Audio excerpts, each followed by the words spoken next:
back to the Daily Grind. Thanks for checking out the channel. Make sure to hit subscribe if you're new and hit thumbs up if you're not a baby back bagel biting bitch boy, cause you know what time it is. It's full time. MMA.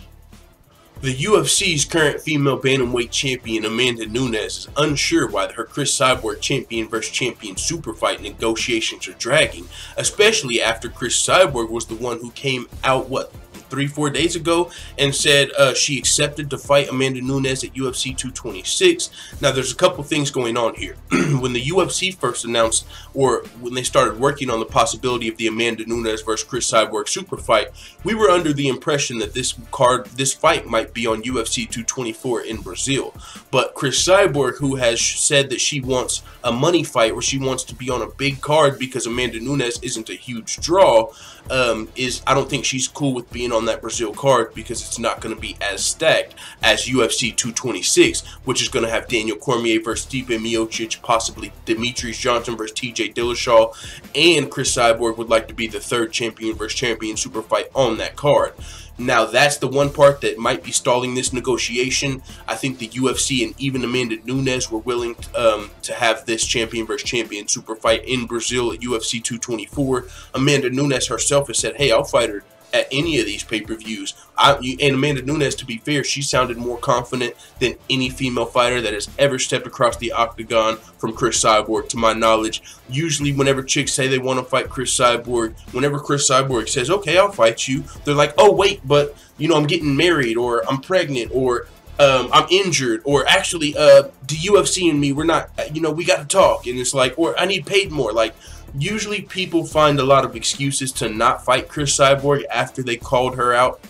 But Amanda Nunes, that's not the case. Amanda Nunes is actually more amped that Cris Cyborg, like, is, you know, opening up to the fight. Now, keep in mind, Cris Cyborg has had multiple excuses or reasons why she didn't want this fight to happen. At first, she said she wanted to build a legitimate 145 division. She said Amanda Nunes wasn't a big enough draw. She said other things I can't think of right now. But as far as Amanda Nunes not being a big enough draw, that could be the real main reason this fight's being held back, as far as everything that I've assessed from what Cris Cyborg's been saying.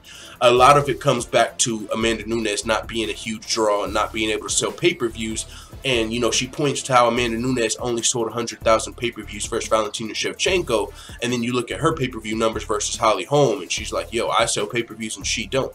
And that's not really true, because if that's the case, Amanda Nunes versus Cyborg would sell pay-per-views. If Cris Cyborg sold pay-per-views like Ronda Rousey, who does sell pay-per-views, whenever Ronda Rousey fought Amanda Nunes, she sold 1 million pay-per-views, because that's what Ronda Rousey does. She sells pay-per-views. So if Cris Cyborg sells pay-per-views, it doesn't matter who you're fighting, because you're selling pay-per-views. But that's not necessarily the case. Cris Cyborg might be a little bit bigger of a star than Amanda Nunes, but she's definitely not like a crossover huge pay-per-view draw at this point. So she wants to be on a bigger card where she'll be guaranteed probably her pay-per-view threshold and the big bucks. Now, Amanda Nunes, this is what she's had to say.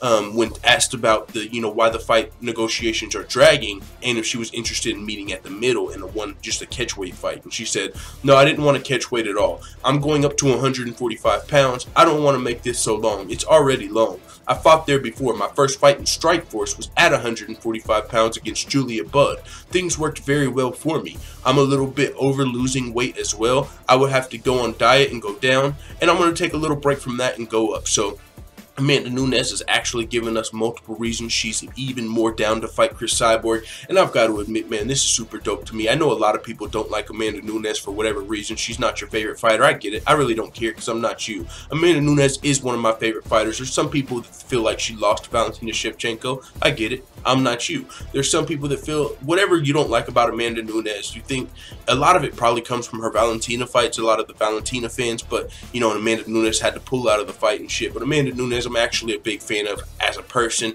and a fighter. I do think she's the best bantamweight fighter on the planet today. The only person left to really even test that is Holly Holm. But Holly Holm, I mean, to be honest, she just lost to Cris Cyborg at 145 pounds, and at 135 pounds, which is Amanda Nunes' current division, I think Holly Holm might be like 1-3 or 1-2 in her last 4 fights, and those all have been 5-round or championship fights.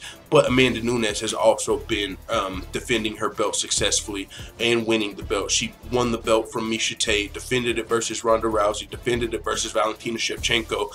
And now there's no clear-cut #1 contenders except for maybe Holly Holm, who's been losing, but she's still the #1 contender probably in the bantamweight division, aside from Raquel Pennington, who was going to be fighting Amanda Nunes, but got in a car accident. So Amanda Nunes is looking like, hey, there's not really any clear-cut #1 contender for me to fight. This is a huge opportunity. Let's get going. But Cris Cyborg is looking like is going to play hardball as far as, you know, like when the UFC wants something from you, it's when you have leverage, kind of like Nate Diaz. We all know that Nate Diaz is a bigger fighter now. So Nate Diaz, knowing he has leverage, is like, yeah, but I'm not fighting until I get X, Y, and Z. Cris Cyborg knows everybody wants Amanda Nunes to fight her next. And so she can say, yeah, but I want to be on this card. I want this much guaranteed. And I want, you know, so Cris Cyborg could be part of the negotiations, as Amanda Nunes seems totally down with the fight. But with that being said, it is what it is.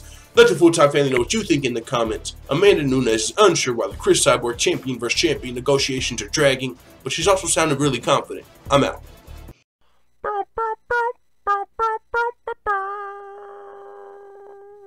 Da da da da da. It's the motherfucking DOWG.